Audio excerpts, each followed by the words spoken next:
April 22, 2025 కశ్మీర్లోని పెహల్గామాలో అమాయక భారత పౌరుల్ని 26 మందిని పాకిస్తాన్ ఉగ్ర మూకలు అత్యంత దారుణంగా కాల్చి చంపారు. మతం అడిగి మరి వారి మీద పాశవికంగా తుపాకీలతోటి కాల్పులు జరిపి వారిని అన్యాయంగా పొట్టన పెట్టుకున్నారు. ఆ తర్వాత దేశమంతా పాకిస్తాన్ ఉగ్ర మూకలను ఏరివేయాలని చెప్పేసి నినదించారు. ఇంకా ఒక రకంగా చెప్పాలంటే పాకిస్తాన్ మీద యుద్ధానికి భారతదేశంలోని ప్రతి పౌరుడు సిద్ధమైనటువంటి పరిస్థితులు భారతదేశంలో ఏర్పడ్డాయి. తెల్లవారుజామున 1:43 ఆపరేషన్ సింధూర్ పేరుతో భారత్ ఆర్మీ ఒక ఆపరేషన్ జరిపింది. మిసైల్స్ను ప్రయోగించింది పాకిస్తాన్ ఉగ్ర మూకలు ఉన్నటువంటి శిబిరాల మీద. 9 శిబిరాలను గుర్తించి ఆ 9 శిబిరాలను ధ్వంసం చేసింది. 100 మందికి పైగా ఉగ్రవాదులను మట్టు పెట్టింది. ఇది కేవలం ఆరంభం మాత్రమే, అంతం కాదంటూ కూడా తేల్చి చెప్పింది. అయితే ఆపరేషన్ సింధూర్ని అభినందిస్తూ ఆంధ్రప్రదేశ్ ఉప ముఖ్యమంత్రి పవన్ కళ్యాణ్ స్పందించారు. తెలుగు రాష్ట్రాల్లో మొట్టమొదటిసారిగా మీడియా సమావేశం ఏర్పాటు చేసి స్పందించినటువంటి రాజకీయ నాయకుడిగా పవన్ కళ్యాణ్ ముందుకొచ్చారు. అయితే ఆయన ఏమన్నారో ఒకసారి చూద్దాం. దేశం ఓ చర్య కోసం ఎదురు చూసింది.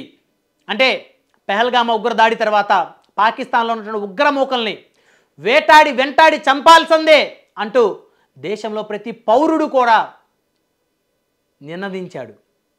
ప్రతి పౌరుడు రక్తం మరిగిపోయింది. పాకిస్తాన్ మీద యుద్ధానికి సిద్ధమయ్యారు. సో కాబట్టి ఓ చర్య కోసం ఎదురు చూశారు. ఆ చర్యే ఆపరేషన్ సింధూర్. ఉగ్ర క్యాంపులపై దాడి చేయడం హర్షణీయమన్నారు జనసేన అధినేత ఏపీ డిప్యూటీ సీఎం. పెహల్గాం దాడికి భారత్ ప్రతీకారం తీర్చుకుందన్నారు. అదేవిధంగా ఈ దాడిని ప్రతి ఒక్కరూ హర్షించాలన్నారు ఏపీ ఉప ముఖ్యమంత్రి. ఎందుకంటే ఈ దాడి ఇకపై భారతదేశంలో ఉన్నటువంటి పౌరుల మీదకి పాకిస్తాన్ ఉగ్ర మూకలు కన్నెత్తి చూడాలన్న భయపడే విధంగా ఉంది. కాబట్టి ఈ దాడిని ప్రతి ఒక్కరూ కూడా హర్షించాల్సిందే అన్నారు ఏపీ ఉప ముఖ్యమంత్రి. 3 ఉగ్రవాద సంస్థలపై దాడి జరిగిందన్నారు. 9 శిబిరాలను భారత ఆర్మీ మిస్సైల్స్తో ధ్వంసం చేసిందన్నారు. ప్రధానికి మనమంతా అండగా ఉండాలన్నారు, అండగా ఉందామన్నారు ఏపీ ఉప ముఖ్యమంత్రి. ఎందుకంటే 2 వారాల్లోనే చాలా ఫాస్ట్గా మరి ఆపరేషన్ సింధూర్ని దగ్గరుండి మరి ఎగ్జిక్యూట్ చేయించారు ప్రధానమంత్రి నరేంద్ర మోదీ. కాబట్టి అలాంటి ప్రధాని ఈ దేశానికి అవసరం. కాబట్టి ఇలాంటి సమయంలో దేశంలో పార్టీలకు అతీతంగా అందరం కలిసి ఉందాం, కలిసి పోరాడదాం. సో అందరం ప్రధానమంత్రి గారికి అండగా ఉందామని చెప్పేసి ఏపీ డిప్యూటీ సీఎం అన్నారు. పాకిస్తాన్ మొదటి నుంచి ఉగ్ర దాడుల్ని ప్రోత్సహిస్తుందన్నారు. అయితే ఇది ఇవాళ కొత్త ఏం కాదు. భారతదేశంలో జరిగినటువంటి అనేక ఉగ్రదాడులు, ముంబై పేలులు కానీ, అదేవిధంగా హైదరాబాద్లో జరిగినటువంటి కోటి గోకుల్చాట్ జంట నగరాల పేలులు కానీ, అదేవిధంగా దిల్సుఖ్ నగర్లో జరిగినటువంటి బాంబు పేలులు కానీ, పెహల్గాంలో జరిగినటువంటి దాడులు కానీ, ఇలా చెప్పుకుంటూ పోతే ఎన్నో. వీటన్నిటికీ కారణం ఈ పాకిస్తాన్లో ఉన్నటువంటి ఉగ్రమూకలు. ఆ ఉగ్రమూకలకి అండగా ఉన్నటువంటి అక్కడ ఉన్నటువంటి ఆర్మీ కానీ, అక్కడ ఉన్నటువంటి ప్రభుత్వం కానీ. సో కాబట్టి ఈ యొక్క పాకిస్తాన్ సంబంధించినటువంటి ప్రతి చర్యని కూడా మనం వ్యతిరేకించాల్సినటువంటి అవసరం ఉందన్నారు ఏపీ ఉప ముఖ్యమంత్రి. అదేవిధంగా సోషల్ మీడియాలో యుద్ధానికి వ్యతిరేకంగా ఎవరు మాట్లాడొద్దని పిలిపించారు. ఎందుకంటే కొంతమంది కుహనా మేధావులు రకరకాలుగా మాట్లాడుతున్నటువంటి సందర్భాలు గతంలో చూసాం. కాబట్టి దయచేసి ఇలాంటి సమయంలో మీరు ప్రభుత్వానికి, కేంద్ర ప్రభుత్వానికి మద్దతుగా ఉండకపోయినా పర్లేదు, కానీ కనీసం దయచేసి వ్యతిరేకంగా మాట్లాడకుండా ఉంటే చాలని చెప్పేసి ఏపీ ఉప ముఖ్యమంత్రి అన్నారు. అదేవిధంగా ఏపీలో యుద్ధానికి వ్యతిరేకంగా ఎవరు మాట్లాడినా చర్యలు తీసుకోవాలన్నారు. తీసుకుంటామంటూ చాలా స్ట్రాంగ్గా చెప్పారు. ఎందుకంటే పాకిస్తాన్ మీద యుద్ధానికి అందరూ సిద్ధంగానే ఉన్నారు. ఇక ఎన్నాళ్ళు ఈ పాకిస్తాన్ ఉగ్రమూకల నుంచి భారత పౌరులు ఎక్కడికి వెళ్ళాలన్నా బిక్కుబిక్కుమంటూ వెళ్ళాల్సిన పరిస్థితి. ఉగ్రమూకలందరినీ కూడా ఏరేస్తే ఇక భారతదేశం ప్రశాంతంగా ఉంటుంది. ఒక భారతదేశమే కాదు, ప్రపంచంలో చాలా దేశాలు ఈ పాకిస్తాన్ వల్ల నష్టపోయినటువంటి పరిస్థితులు. కాబట్టి వారందరూ కూడా సుఖ సంతోషాలతో ఉంటారు. కాబట్టి ఖచ్చితంగా ఇక పాకిస్తాన్ మీద యుద్ధానికి అందరూ సిద్ధంగా ఉండాల్సిన అవసరం ఉంది. సో యుద్ధానికి వ్యతిరేకంగా ఎవరో మాట్లాడొద్దన్నారు ఏపీ ఉప ముఖ్యమంత్రి. అదేవిధంగా పెహల్గాం దాడికి భారత్ ప్రతీకారం తీర్చుకుందన్నారు. ఎస్, 100%.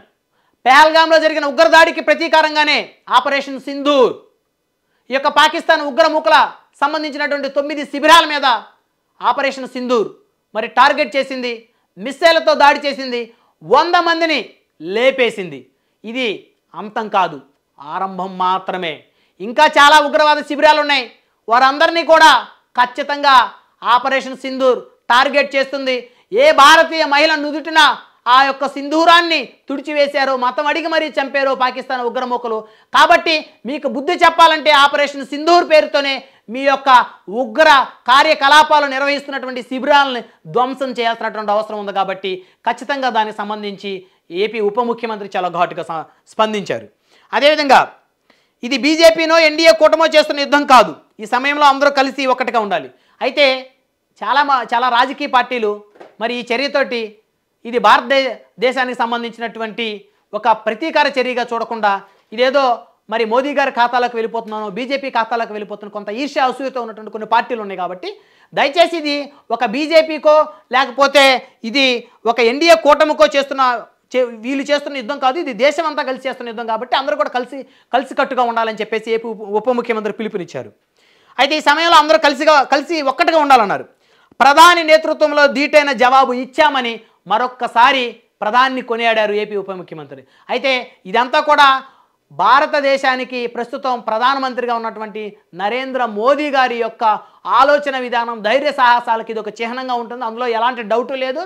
ఎవరు ఇష్టపడ్డా అసూయపడ్డా ఇది నిజం. కాబట్టి ప్రధాని నేతృత్వంలో ధీటైన జవాబు మనం ఇచ్చామని చెప్పేసి ఏపీ ఉప ముఖ్యమంత్రి అన్నారు. సో పౌర సమాజానికి ఎలాంటి నష్టం కలగకుండా ఉగ్ర స్థావరాలపైనే దాడి చేశారంటూ అధికారికంగా స్పష్టం చేశారు ఎన్డీఏ కూటమికి సంబంధించినటువంటి ఆంధ్రప్రదేశ్ రాష్ట్ర ఉప ముఖ్యమంత్రి జనసేన అధినేత పవన్ కళ్యాణ్. చాలా స్పష్టంగా చెప్పారు, ఇది కేవలం ఉగ్రమూకలు ఉన్నటువంటి స్థావరాలపైన మాత్రమే దాడి చేశాం, కానీ పాకిస్తాన్కి సంబంధించినటువంటి సామాన్య పౌరులకి ఎలాంటి నష్టం వాటిల్లో లేదని చెప్పేసి మరొకసారి ఏపీ ఉప ముఖ్యమంత్రి స్పష్టం చేశారు. చాలా ధైర్యంగా ఆయన ముందుకొచ్చిన విధానాన్ని ఖచ్చితంగా దేశవ్యాప్తంగా అందరూ ప్రశంసించాల్సినటువంటి అవసరం ఉంటుంది. ఎందుకంటే సనాతన ధర్మాన్ని భుజాన వేసుకోవడమే కాకుండా భారతదేశానికి సంబంధించినటువంటి ప్రతి అంశంలోనూ మరి తన గళాన్ని వినిపిస్తున్నటువంటి ఏపీ ఉప ముఖ్యమంత్రి మరి చేసినటువంటి ప్రసంగాన్ని కూడా అందరూ కూడా మెచ్చుకుంటున్నటువంటి పరిస్థితులు చాలా స్పష్టంగా కనపడుతున్నాయి.